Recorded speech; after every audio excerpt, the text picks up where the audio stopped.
Hello, hello, Mr. Borneman. Hello, hello, Mr. Munsell. How are you today?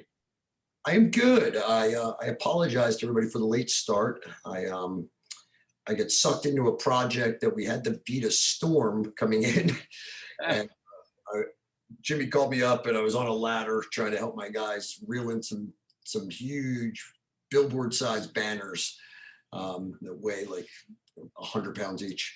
So I rinsed off real quick, and today's one of these days, Jimmy, when you might need a cold Yingling while you wind it down, as the sweat is just. Yeah, I'm just sitting here going, yeah, I'm feeling you. Yeah, you're feeling me, right? Yeah. Same thing up here in Michigan. Yeah. So anyway, today I mentioned last week that we were going to talk this week about some of the tools and some of the stuff that we've built for project management. I definitely want to get that. We have some fantastic topics. Jimmy and I were talking a little bit earlier today, and we had a couple things come up, and I'm like, oh God, just write those down, save them for the show. So we'll have to bring you guys through some of that, and you guys can hear what goes on the day to day. But one of the big topics that we wanted to talk about today was projects, right, Jimmy? Absolutely. We live in them. We die in them. We love to hate them. Yeah. So in our world, the projects, everything's a project. But in reality, when we talk about a project, we're talking about one of the things that we specifically do, which is we map out everything. So a project would be constructing a new location, right? Pretty Absolutely. Great example of one. We're upfitting a new vehicle, and at first it's a project, and then in the future it just becomes SOP. It's like standard operating procedure. But when we do something for the first time, we always talk about it. We get everybody that's what we call stakeholders involved. So if it's say a new location, it's probably one of the best examples to start from. A new location, when we talk about it, we want to get everybody involved. So in that case, it's the marketing folks, it's the operations folks, it's the sales folks who sold it. It's myself, it's the regional manager, the area manager. And it's a quick process. I'm going to pull it up here, Jimmy. I'll pull up our document. Oh, cool. Good idea. We'll just walk right through it, kind of explain all the different aspects of it and kind of how it got built. Let's see here. So projects 2021. So anyway, so today we're talking about project management, and I want to share off. I'm going to share my screen with everybody. We can let's see if we can get there. Okay.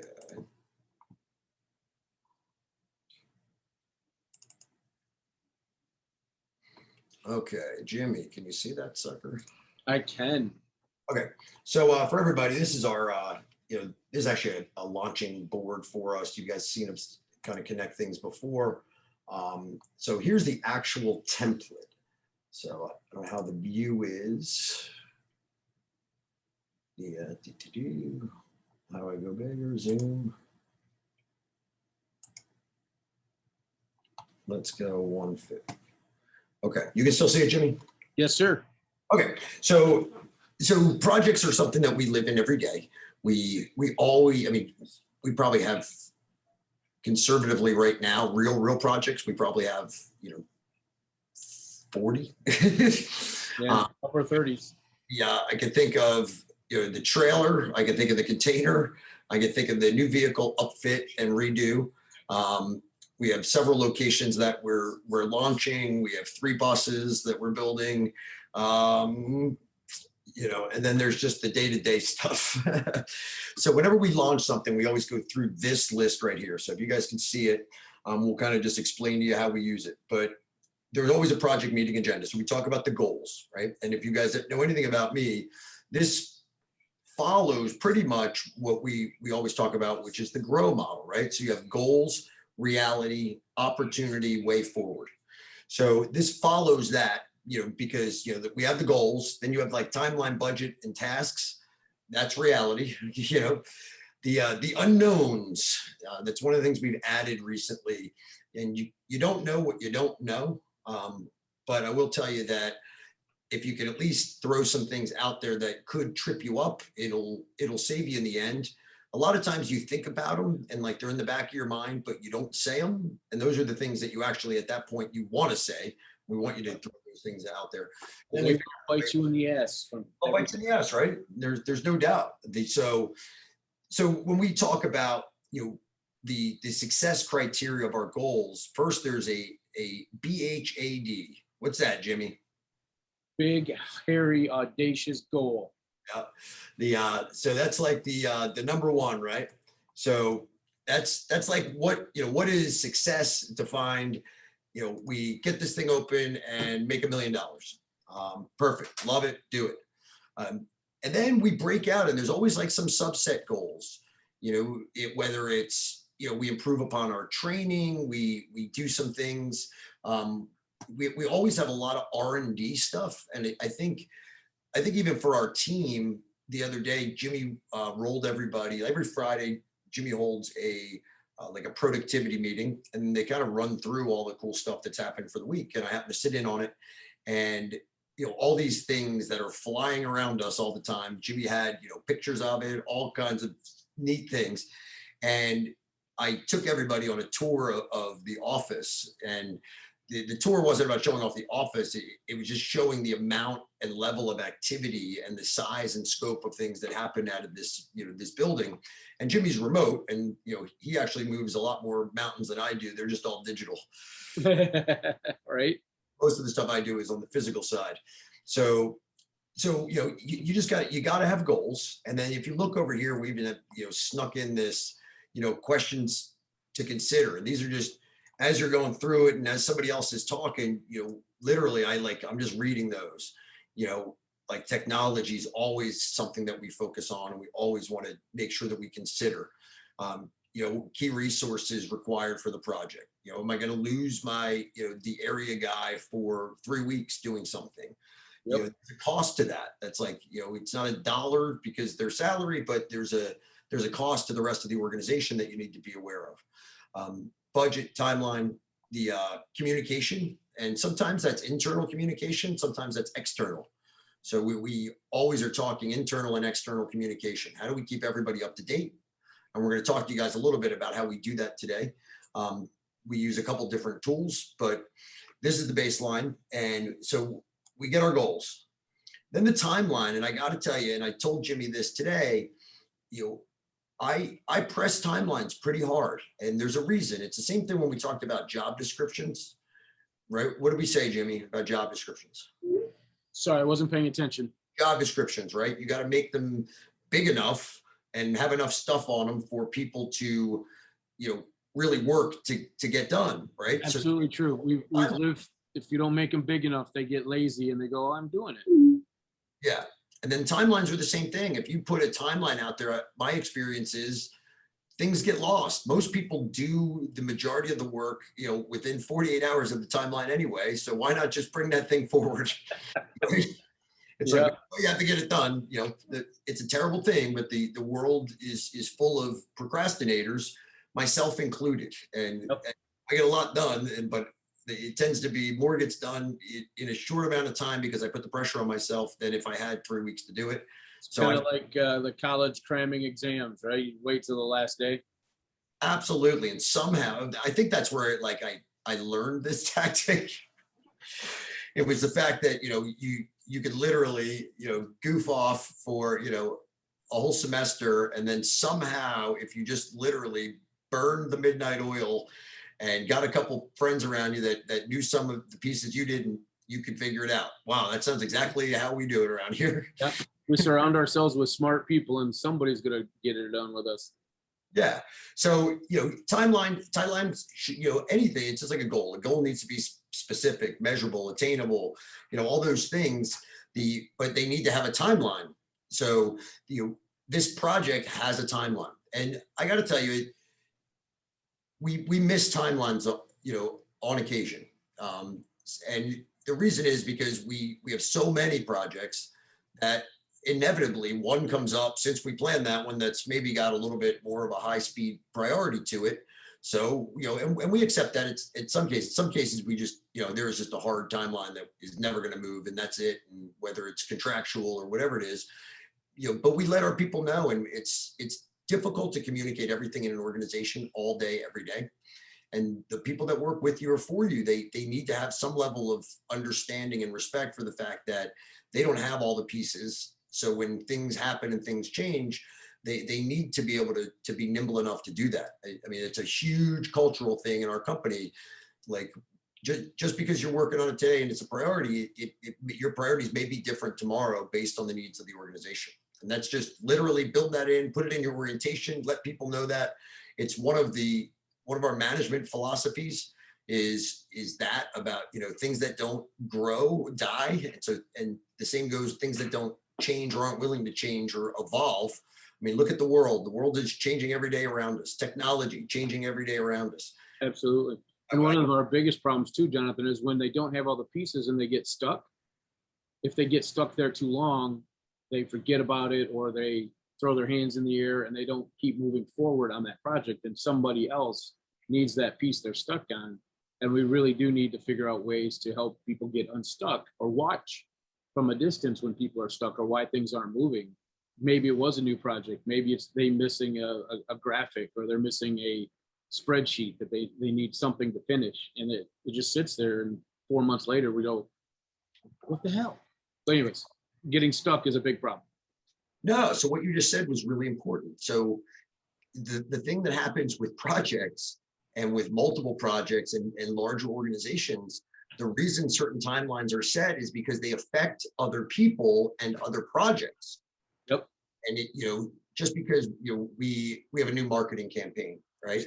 And there's urgency around that marketing campaign, but the person who's like lead on that project, it's their project, they're on a timeline, they're operating because they have to get that done. But the reality is that, we have somebody else that's waiting for that baton, right? The old relay race, Jimmy. Yeah, let's go Olympics. In simultaneously, and that's a big word for us, simultaneously. Most things in a large, fast moving, growing organization are happening simultaneously, not sequentially. So people tend to want to do things sequentially. And it's something I've trained myself for the better part of 20 plus years, that you have to you keep all the plates spinning. That kind of, I want to invoke that in people's brains. Yep. If you just go and you spin that one plate, but all the other ones fall over here, man, you're going to be in a bad spot, because now you got to go get all those plates back up. And so you got to keep them all, every day, Jimmy. My plates. Yeah. Moving rocks up and down the mountain. Yeah. Exactly. Boulders, right? Some days you got to push hard into some. We call putting your shoulder into it. Some days you put your shoulder into it and you push that thing twice as far, so you buy yourself a little bit of time as it's sliding back, right? Yeah. And you go hit the other boulders and rocks and the pebbles count too, which is tough. Yeah, and then you take that dead body and put it at the bottom of the boulder so it doesn't move. Yes, you got it. Anything, right? My shoe, anything that'll hold that thing in place for just a little bit. Yeah, but it's real. I mean, this is real. And I think a lot of business owners out there, they experience the same type of thing. And sometimes if you're out there by yourself, you might feel like you're nuts. One, if you own a business, you're probably nuts, but that's okay. You're in good company, at least. So so I'm telling you, you just got to create some of these things are cultural. You have to build them. You have to indoctrinate them. You have to have some philosophies and things that you share with people as they come through. Otherwise, they'll think you're nuts, even though you're not as nuts. You're not crazy. You're just a little out there, A little wacky. Yeah. So one of the things, and it's so funny, I want everybody to see, if you look at this tool and you hear things that we say and we talk about all the time, we talk about pillars, right? The pillars of success. Yep. Well, what do you think is right next to this planning sheet as we go down? It's all the pillars. So we don't miss any of them, because every project at some level touches at least 2 or 3 of them. So the these pillars are really, really important. We want to make sure that we don't miss on something. You know, we're starting a new location, man, that's recruiting, hiring, that's Jimmy and his folks building out the website, you know, the landing pages, the Google, the Facebook, all that stuff. So like that one location triggers everything in our company because everybody has to touch it. Things need to get updated. Signage needs to be printed. Menus need to be printed. Vehicles need to start moving. That means we got to get the vehicles and then we got to get the insurance and we got to get the utilities. And there's just a million things. And we do this all day, every day. And we launched locations like, you know, if I remember opening my first restaurant, Jimmy, and it was before I owned my own restaurants. Okay. I was building restaurants for somebody else. And I remember in the beginning just thinking of like what a daunting task it is and what it takes. By the time I was opening my own restaurants, I had opened one, I had opened another, I had opened another. I mean, I was flying, and I never would have thought in all my life that you could consolidate all those things that need to be done down to a 3-month period. And nowadays we can get a location off the ground in 3 weeks. Yeah, right. Isn't that the case?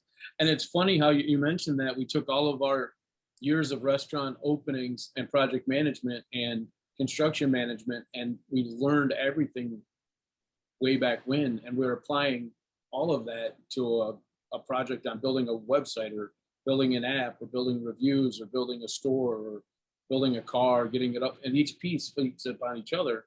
But it's stuff that we learned way back when, and I never thought I'd apply any of that to where we're at today, but that's where we live. Here we are. Yeah. So Jimmy, earlier when we were talking, you were talking to me because Jimmy's more office based than me. He's literally got his finger on the pulse of multiple companies that we have, and he tends to become a sounding board. People like Jimmy listens. Well, Jimmy's listening for the gold. Okay, it's generated listening. He's listening for the gold. I've done this a long time ago. Jimmy's empathetic. But the thing he's doing is he's making sure that he understands where that person is, what their frustration levels are. And he's also understanding, like, he takes all of that, if he has 10, 20 conversations in a day, it gives Jimmy a feeling about what the company's doing. And then we'll end up, late night doing something like this, and we'll talk about it. But today I talked to him and he said he was grumpy, and I never hear him. Was grumpy. And he was grumpy. So why were you grumpy? I was, like you said, empathetic. It just kept listening to everybody. And it felt like children on the playground throwing rocks while we, being the teachers and the principals, were trying to corral the kittens. And I couldn't get anything. It's like, I'm over here busting my ass, sweating like crazy, trying to get things done. And you guys are bitching about who moved the pencil? Not really, but It's something so minor. But to them, it was major. To me, it was like, I don't got time for this shit. But to them, it was a big deal that day. At that moment, it was a big deal, right? To them, it was important. They're bitching about what's on the menu at lunch, and you're like, there's lunch? Give me that piece of bacon. I'm done. I'm out of here. I think your school analogy is probably one of the best ones. Think about it. The principal of the school has to worry about everything, right? They got to worry about the curriculum and the standards of the state, and they got to worry about the physical education and the timing and the bells and the whistles. They got to do all that, right? And then you get somebody, the gym teacher comes in and they're pissed off because they need 4 soccer balls, and they burn 10 minutes of the principal's time talking about 4 soccer balls that, like, the principal is like, here, I'll give you the money out of my pocket, go get 4 freaking balls and leave me the hell alone. Then go to Five Below. See you, bye-bye. Yeah. So, I think, and that's one of those things, Jimmy. It goes back to the time management. If you guys have never listened to our time management principles, it's huge. You can't waste your time, doing or dealing with the work of, say, a $10 an hour employee. Because if you're at that level, you're not moving the levers that you need to be moving to make the $1,000 and $1 million decisions. And all of a sudden you're making a decision over 4 soccer balls that in your mind, we spent more than that on, coffee for a meeting. So you know, so but it's interesting. People get sucked in all the time. And, you know, I don't believe in an open door policy. I don't know if you guys know that, right? You know, the door may be open. It just doesn't mean you can always come in. It means I'm hot. And I mean, when I'm in the office, especially when I'm in the office, if I got to get something done, I hide. That's a fact. You know, if I definitely like don't want to be messed with at all, I will just, you know, go to my quiet place. And, you know, everywhere I go, you know, here's one of my mechanisms behind me, Jimmy. This is the one that was built for my bed, so I can work in bed. I'm on the front of it, right? This is where the laptop goes. Right. So imagine this thing swinging out over me in bed, right? You know, I have a 43-inch monitor. You know, and again, it goes back to having the right tools and equipment to do what you want to do when you want to do it, and it's building your lifestyle. But you know, I like chilling out in my comfy bed, and you know, having the TV on, and you know, watching a show but half watching it, and you know, cruising through the non-important stuff. Right? When else do you check Facebook? And you know, email's my nemesis. Yep. What else do you got to do it at some point. Might as well do it while I'm relaxed and, you know, comfortable. But you know, it's on there, right? You know, what's scrolling behind me. I do. I'm really excited to see it. So if you guys don't know, Jimmy's been working on a project. We want to have digital displays at all of our locations, and they're really, really cool. It doesn't matter what brand. It can be the Pronto Wash brand, the Pronto Clean brand. You digital, if you think about it, what's everybody doing these days? TikTok, right? Right. You know, it's video. People need more, right? And signage, which we have great signage and branding. It's just flat. This thing behind me, I'm sure people have been seeing it clipping through different things as we go. But it's a digital display. So Jimmy's figured out how to work with the graphics guy, and we have a tool that we can actually upload to all the locations, whatever our current promotion is. So that's pulling off of Instagram.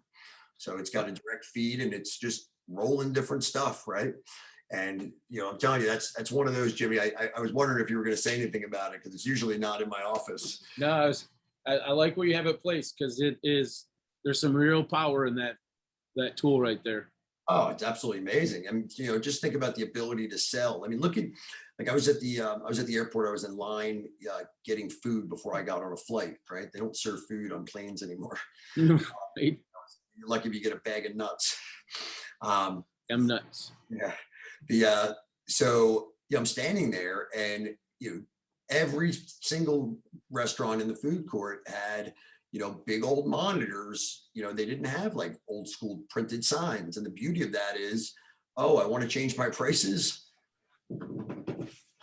You know, I just raised that thing, you know, 29 cents. Nobody's ever going to know. You know, you can do it overnight. You can do it in the morning. You can do it in the middle of the day. Nobody's going to see anything. I'm out of a product. I take it off there, and my staff, we don't have to go, I'm out of that, out of this, out of that, out of this.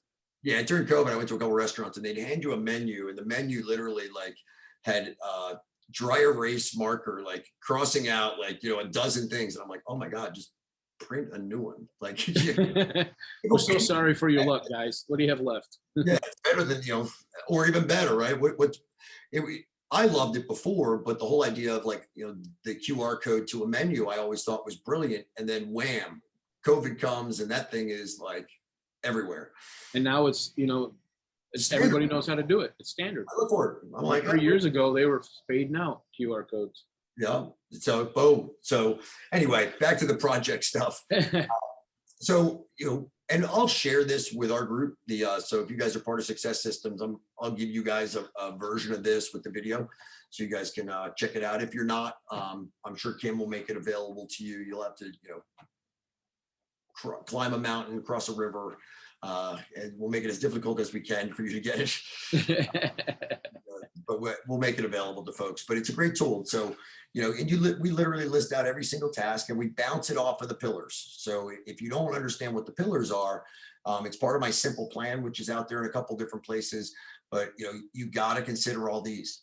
And then we put on their barriers. You know, we talk about barriers all the time in our company. What's holding people back? Because if I can eliminate their barriers, right, then I can, you know, and I ask it all the time, and I'm like, do you have any barriers? And they're like, nope. Well, then why aren't you doing your job? Back to me being an empathetic listener, I'm listening for the barriers to get them solved so they can get back to the productivity that Jonathan's requiring. So I'm always just listening for what's wrong and what's broken and why can't they get what they need. And usually it's just human error, but that's a lot of where I was grumpy today, was back to that for a second. It's just too much listening, not enough doing. Yeah, and sometimes you got to turn it off. I mean, that's a real thing. So I talked to Jimmy, and we talked about a couple concepts that we actually wholly share and utilize in the company really, really well, I think. But one of the things I told him is, time blocking. Maybe you don't, like, instead of literally spinning every blade every day, it's kind of like I talked about. I push that rock up the hill twice as far sometimes, so I can leave it for a little bit and go attend to other things. Same thing. Maybe there's just, certain days you're not going to be that empathetic. I'm just not going to be that available. Yeah, I'm just not that available, guys. And other days, you're chilling out and, the timing's good and it works and you're in the right frame of mind. Maybe, that's another thing. If you're not in the right frame of mind to deal with, your people or with your business, you go take a walk. You got to go be there. You got to show up, and it's tough every day, showing up every day. It's hard. The other thing, Jimmy, that I mentioned to you, and I can show it here. I'm going to stop sharing if I'm still sharing the, let me stop this because I can do a different version for you. So, okay. One of the things while you're looking, I wanted to make sure we didn't forget the circle of influence in your area of control. Yep, that's exactly where I'm going to. So, okay. We got enough room to see past my big stupid chair? Okay. So, here.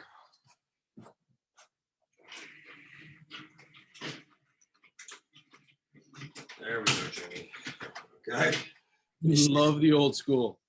Right? Oh yeah, we got one of these. This thing even flips around. Got the oh, you want the other side? Yeah. Okay, you can see that though, right? It's pretty. A little bit. You're above your head. We can't see, so keep it below your neck as you're drawing. There you go. We don't need to see you. Just draw the circle. Miles right now. Funny. So okay. There we go. Now we got the top. He's got ready to go right down here anyway. But so Jimmy and I were talking, and I mentioned to him, I go, we all have this big circle, right? And that's the circle of influence. Can we see it? That circle is just a big old circle on a whiteboard. Yeah, your red didn't come through so good. We'll make it twice as big, okay? It doesn't really matter. It's a big circle. There you go. All right. And the problem is that people spend a tremendous amount of time and energy focused on that big circle. But the reality is that they only have this, okay? So this right here, this is the circle of influence.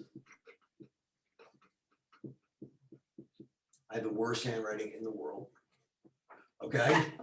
But this right here is your area of control, okay? So the point of it is I can't worry about everything in the world. I can't worry about every single government policy that changes every minute of the day. I just can't, right? Does it affect me? Do I have an opinion on it? Sure. But you know what I can do right here? I can do my finances. I can pay my taxes. I can make sure that I'm taking care of the things that I control. It's, the thing that happens a lot of times in organizations, and I see it, and people don't stay in their lanes. You got to keep people in their lanes. And when the thing that Jimmy was dealing with was people were commenting on other people's areas of control. Right. And the reality is they don't get a goddamn influencing word on that. Nope. It's not their place. So, and sometimes, I think, we'll share this with everybody, but, we influence a ton of things, but we can really only focus on us and what we do in that area of control. And you know that, and you focus on your stuff is bulletproof. Okay. The thing that ends up happening, which is kind of cool, is this actually starts to grow and you get more control. You know, that's like, but you got to have your area of control needs to be on lockdown. It does on lockdown. And it's so funny. And you can't worry about other people's, like you said, their area of control. You might have an opinion on it, but it's their area of control, their expertise, their knowledge. And you can give them a little bit of a grain of salt to help them, but it's really theirs. And if you give them too much, you're just annoying them. You're taking them off focus. You're just complaining. And if you don't, you bring What was that? me, Oh, what was that one? you're just complaining. You're complaining. Oh, you know what? Yeah. And I live by, if you're going to bring me a problem, but you don't bring me a solution, then you're just complaining and walk the hell out my door, because I don't have time for this shit. I just don't anymore. Yeah. I mean, I'm a GST guy, right? And it's Right? done. Like, I mean, it's fine to talk. It's fine to lollygag. I mean, I hear it, I got folks that work with me for a long time, and, they're telling me all of the minute details of what they have to go and do to get something done. The reality is, at the end of the day, all of that doesn't matter, because yes, I get you got to go drive over there. And what was the quote this week? I'd prefer not to. I prefer not to, right? Yeah. Okay, there's a lot of stuff that I would prefer not to do. We actually had somebody go, no, I prefer not to do that. Yeah. Okay. Well, and we went, it's still getting done. It's getting done that way. Oh, that's funny. So yeah, it's going to get done, and it's going to get done exactly that way. So I prefer not to do a lot of things, but sometimes you got to do it.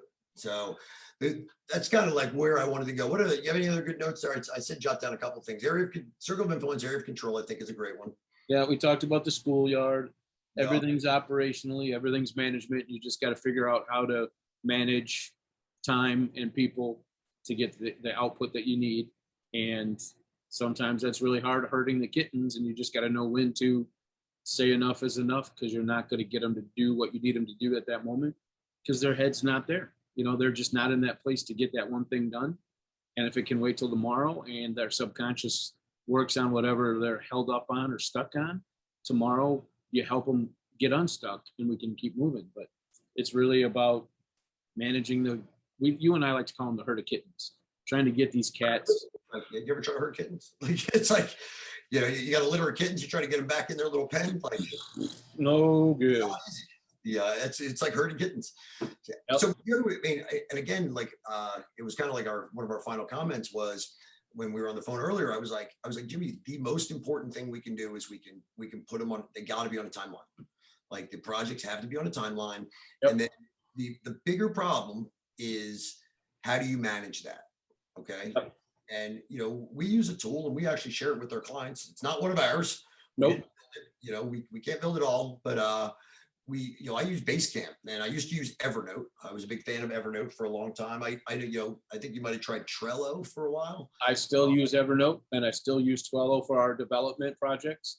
Our IT team uses Trello to move things down the line. Absolutely.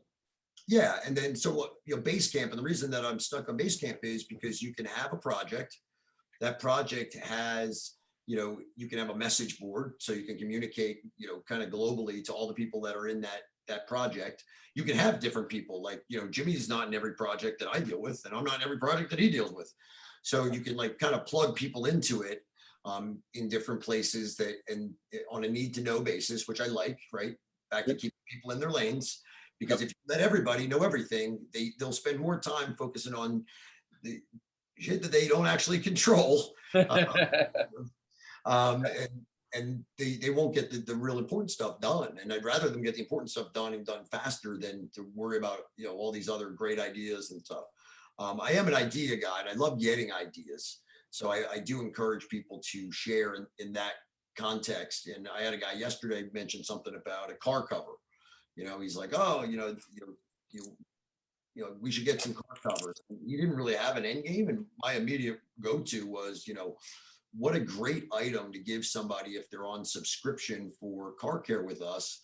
How nice would it be to give them a nice logoed, Pronto Wash Elite, car cover. And literally within 5 minutes, the beauty of having a whole creative team down the hall is, literally in 5 minutes, I had car covers, the vision of them, in front of me, and they looked as badass as I thought they would. So And see, I took it a different route, going the membership part in the high end. I went and found the disposable ones that we can use at airports when we got to put them back out in the elements, that, they're just little plastic things that still say Prana Wash on them, but they're biodegradable plastic. So it's just a different, different thing that we were working on, but same outcome, or same project, different outcome. and they're biodegradable plastic. Let me do it. So what is the half-life on that thing? Like 1,000 years? Oh, that was the word they used. We know they're bullshitting us, but nonetheless. Sorry, I digress as it gets late. So I ordered a case of those, by the way, Jimmy. I have them coming. Nice. I think they'll be here by Friday. I thought that was another brilliant one. What a great idea. You have so, because in parking garages and parking decks and stuff, you get a lot of dust. Yep. Well, usually we're doing a service the day of and delivering it. Whenever we do airport stuff, we do it within 24 hours. But what about that person that, like, we cleaned their car today, but maybe they're not going to use the car until Saturday. And, now they got it washed on Tuesday because that's when we were there, or that's when we had an availability. But now it's Saturday and they go to drive their car and it's dusty. One thing, you can leave them a nice microfiber towel and maybe your products with it, which would be a nice touch that they can then touch up their car. But I bought a case of those. I want to roll and see what the disposable ones do. And It's 6 o'clock. we'll slap a big sticker on it, to logo it for V1. There's always a V1. Well, one of my challenges was in Portland, it's a very rainy and misty environment. And when we're done, it's valet. So they go back out into the open air. They're not underneath. You know what I'm saying? I mean, your windshields are going to be all watery and dotted, and it's just going to suck. It's going to look like we didn't do our job. Yeah. And then you're going to get complaints, or you're going to get low ratings, So that's where I like that, as a group, from one idea about just really at the end game was excellent customer service and delivering quality product, right? Core principle. And the end game became, a couple other things that we're going to roll, and those are projects. So here's what's going to happen. That's like going to go on a list. Yep. I was just going to say. That's like the easiest thing to do is spend money and buy something. We got to take that thing. We got it. We'll bring it to our office. We'll try it out. It could be a piece of garbage. I'm not going to roll something across the country that's garbage. So, we'll try it out. We'll leave it on a car for a week and let it bake in the sun and get rained on, and and see what it's like to pull that sucker off. The biggest, and already it was kind of interesting when we were talking about, people were talking about, people are just going to take them off and leave them there. We need to be on the lookout for that. If, we're doing that process and people are, it's disposable, doesn't mean that they're going to dispose of it properly. And that was the other thing I thought about with actually giving people physical car covers, like nice custom car covers. They're not cheap. Nope. Was to also have some type of, container that kind of, if you're in a parking deck, there's always a little bit of room in front of the car, to give them a container that when they take it off, right? I have car covers for some of my cars, take it off, you got to ball that thing up, give them somewhere to put it. So it's not just like, what do I do now? Right. Okay. That was always the challenge with the whole concept. Yep. Yeah. So little things. And, again, I think if you come at things with a really broad scope and you noodle through the ups and downs and the possible variables and the unknowns, and you have the right people, right? One of the things that I have a couple guys on our team that are high speed, low drag. That's a nod to a buddy of mine, Dave Welsh. High speed, low drag, right? Former military guy, and we have guys on our team that are high speed, low drag. What do? They end up ruffling people's feathers because they come in like, a bull in a china shop. Well, the reality is that maybe more people need to be high speed and low drag, and maybe you won't get ass chapped when, this guy comes through, because the reality is, and my comment about one of our guys on our team was he saying like the right things, right? He got to a location and they turned away a service, one of my favorites, right? And he's like, well, I'm right here. I'll do the service. But or the operation isn't right. They're not doing the right things. They're not in uniform. Well, yes, it's his job to call that stuff out. And if, again, back to culture, maybe the culture's soft and that's why people get ass chapped when you say something that's real. It's not an insult, it's a fact. Right? Yeah, and we all don't like criticism. Oh, like, right. We have a policies and procedures. It's right here. It's not me. It's not you. The fact that I'm delivering the message, I'm trying to help you. Because I'm telling you, if Jonathan rolls through here, he's gonna cut your head off. Yeah, do you remember 3 weeks ago when he was here? Ooh, Yeah, that was painful.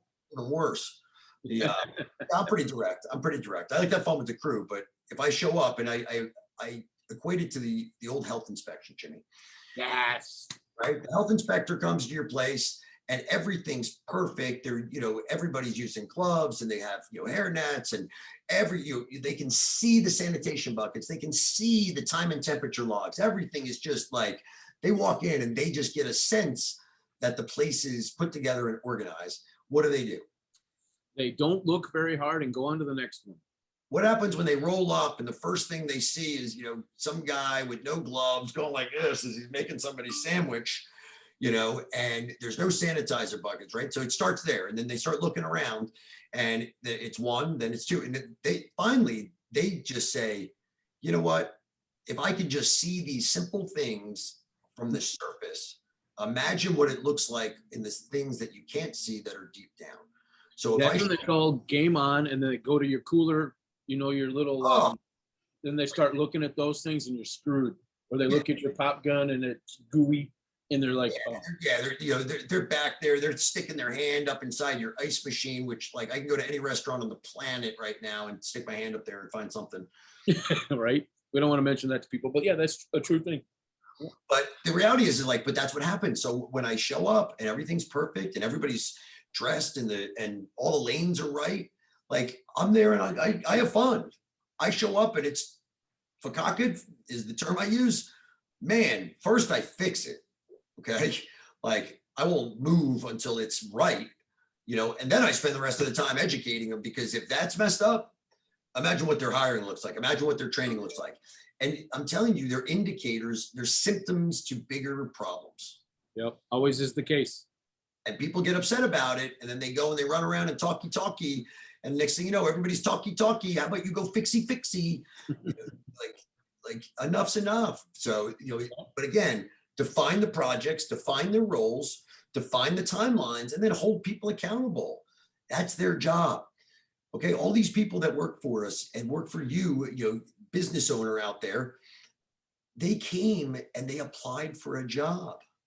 They asked for work. And your job, you said, you know what, I'm going to be a nice guy and I'm going to give you the work.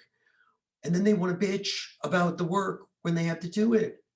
I'd remind them of that time when they didn't have a job and they came to you looking for a job and you gave them a good job. Yep. And one part there, the business owner gives them the job and there's a lot of shame on us and shame on the business owner too, because if you don't put that time and energy we talked about a couple of weeks ago into the training and into showing that employee love, then you get what you give, right? If I'm going to give you a bullshit non-training job, I'm going to get bullshit output and I'm going to be pissed at the output, but I don't look at myself because I didn't train that guy right. So when we talked about those little things that are broken, a lot of times we got to look internally to figure out why it's broken. Is it us? Is it them? Is it our systems? Is it a person?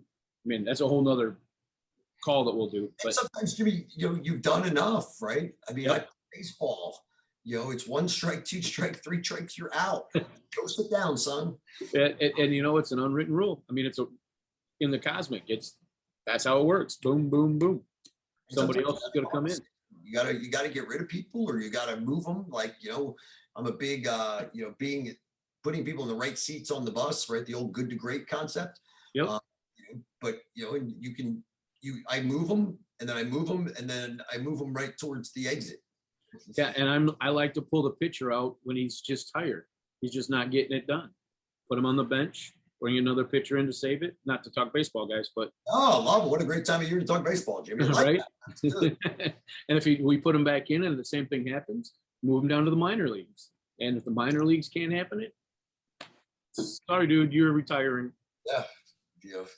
So that's a part of it. But back to the projects, we do a planning sheet, guys, and then we talk through it. We bullet we tear it apart, we look for everything that we could possibly go wrong and right. And then from there, we put it into our what do you call it, our base camp, and we task out who's going to do what, when they're going to do it. And then we follow up and we track that those things are done. And most of my job is watching those tasks, who's doing what and what's broken, because Jonathan's expecting this one project to be done 3 weeks ago and it's not. And I'm going to hear about it. Not that he's coming to me because it's my responsibility, but we needed that this week and they had 2 weeks to get it to us. And now we can't do this one thing because it's not done. Yeah. So I'm going to hear about it, and I hate hearing about it. So then, you know, I watch for those little details, but planning sheet to working it through to our base camp to tracking it to finished. Yeah, and it's timeline, and the reason we use Basecamp is because it has digital reminders. You know, it's basically building a calendar, and you know, you can go and you can sit down with somebody and you can pull up their activity, and you can see overdue reminders. You know, it's like, okay, what about this? What about this? What about this? What about this? What about this? Yeah, I did it. Forgot to tell you. Forgot to go to Basecamp. Forgot to check it off. Forgot. And it's just as bad as not doing. And the biggest thing that I realize as, you know, the bigger we get, you have to put the tools in place. The checker of the system is equally as important as all the other front level work that we do. Because if you don't have that really transparent accountability, we send out exception reports, right? Kind of like the naughty list. You don't want to be on the naughty list. Nobody does. Nope. Right? It almost like self-manages itself out, you know, because they know that something's due at Friday 3 o'clock, at Friday at 3:01. You know, somebody's going and checking that thing, and if it's not there, there's going to be a report that comes out, and their name's going to be on it. And I'm telling you, it sucks, but that's a real tool that I suggest. Whatever systems you build, you have at least a hard stop point, you know, weekly, bi-weekly, quarterly, whatever, that you go back and review, or you have built-in just mechanisms that, you know, keep you abreast of things that are committed to. You know, we get people to agree to the commitments, and then we hold them to it. And they can change them, but you got to change them in advance. You can't come up to me, you know, it was due 10 minutes ago, and you tell me that you don't have it. That sucks. If you want to change a commitment, you come to me, you know, 2 days before and say, you know what, I'm having a little bit of tough time hitting that schedule. I got this, and this, right? I don't really want to hear the excuses, but you know, that's what's going on. Can I have, you know, 2 more days? Sure. It better be there in 2 more days. You know, because now it's like, you know, the unknown decisions are, I'm now going and doing 3 different other things because I got to go communicate to other people that things aren't going to happen in the sequence or the order and the timeline that we talked about. So yeah, and then I got to come to you and tell you that I need more time. And now you're aware that my project is off. Now your radar's on to watching what the hell I'm doing. So it makes it even more uncomfortable for that person in the future, because all of a sudden you're realizing, I do respect those people though, like that, like the kids that would like, they give out the homework assignments for like the week, and they would just go home and crush them that night. You know, like I have a different appreciation. Oh, that's right. Those guys got A's. Remember, we already said we were the guys that waited till the end of the night before, and we got C's, but we're running the company and they're working for us. So what the hell? Yeah, exactly. Anyway, Jimmy, we are past the top of the hour. I apologize for running a little bit late there, but what a great conversation. You know, we'll field a couple pieces of this. We'll see what come back in comments, and we'll see if you know, anybody wants us to expand on anything that we talked about today, just so they can, you know, a lot of people just like more data, which is great. I'll talk business all day, every day. And then maybe in the next couple of weeks, we'll do a question and answer call. We'll have people call in like a radio show, Jonathan, and we'll just help people through we'll send out an email to all of our folks and say, we're here to answer your questions the best we can. We're not, you know, lawyers and accountants and doctors, but we'll do our best to guide you through your problems. Oh, Jimmy, yeah. The disclaimer, you know, no matter what advice we give you, you know, make sure you see your lawyer, your doctor, your priest. That should just be like, you know, running across the screen. Just give you what real life experience that works. Those guys are, you know, might tell you a little bit differently. Yeah, we're the school of hard knocks. So there you go. And what you're saying, we appear to be an overnight success. Yes, it just took us 10 years of overnights to get here. Yes. Oh my God, love it. Love you, brother. Love you too. enjoy. I love our time together. And hey, great job with the digital display boards. Excellent, excellent stuff.